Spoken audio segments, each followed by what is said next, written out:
Seventh Sunday here on the 24th. Is that the right date? Let me get my date here, my friend. I get a little confused here. It is the February, excuse me, the 23rd, excuse me, the 23rd, and it's the seventh Sunday. As you know, we're in the Gospel of Luke, which perhaps may be I like Luke and Mark, but great Gospel. We have the Sermon on the Plain here when he gives Jesus great teaching. Here we go.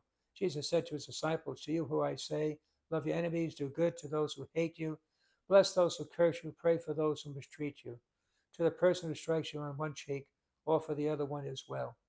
And from the person who takes your cloak, do not withhold even your tunic. Give to everyone who asks of you, and from the one who takes what is yours, do not demand it back. Do to others as you would have them do to you. For if you love those who love you, what credit is that to you? Even sinners love those who love them. If you do good to those who are good to you, what credit is that to you? Even sinners do the same. If you lend money to those from whom you expect repayment, what credit is that to you? Even sinners lend to sinners and get back the same amount. But rather love your enemies, do good to them, and lend expecting nothing back. Then your reward will be great, and you'll be children of the Most High. For he himself is kind to the ungrateful and the wicked. Be merciful just as your Father is merciful.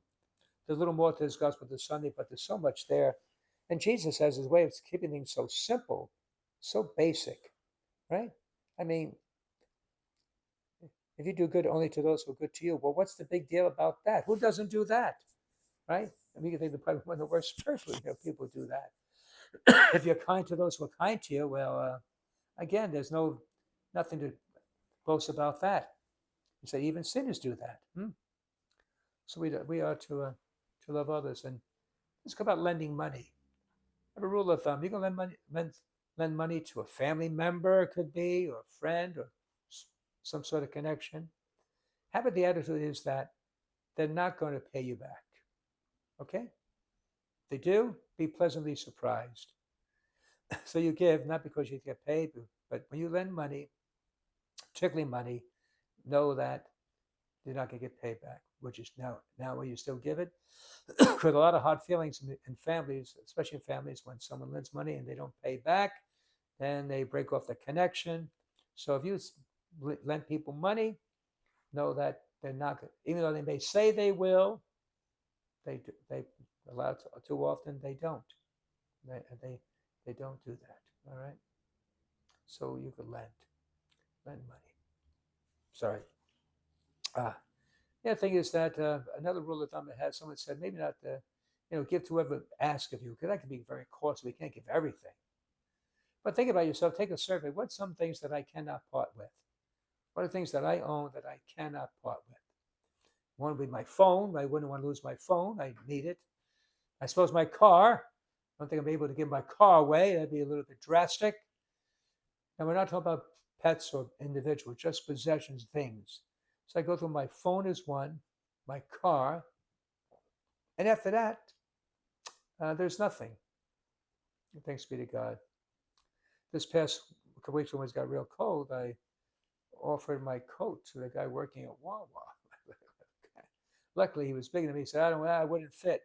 When I left. I said, "That's good." I was called my bluff. The reason I like to keep it is it's a black leather jacket. And the reason I'm more attached to it because my mother gave it to me. I led a parish group. We went over to Italy, and I took my mom, and she said, "Oh, you want a leather coat?" And so she bought me one in Italy. That they have good leather, and so it's sort of memory of her that she bought it for me. But actually, my mom had good fortune. For some reason, she paid by a credit card. When she got a credit card bill, it wasn't on the bill. Whatever they did, they messed up somehow, some way, and she's not flying back to Italy to return the coat, the jacket. So that's one thing I probably like. Would kind of be tough for me to let go because, my mother. But if I had to, I would get rid of it. I mean, I would give it away if someone desperately needed it. So think about that. What are things that no, I cannot. I cannot give this away. What learned to me, I try right now. Whenever someone gives me anything, I don't get small items for me, food items. People bake me cookies or food or spring rolls. I don't say no. I used to force myself. Now it's becoming much easier to share it. And say, oh no, it's yours. They gave that to you. I know, but I have to. make myself, don't you clutch to things, share, offer to others. And that's how I work on that.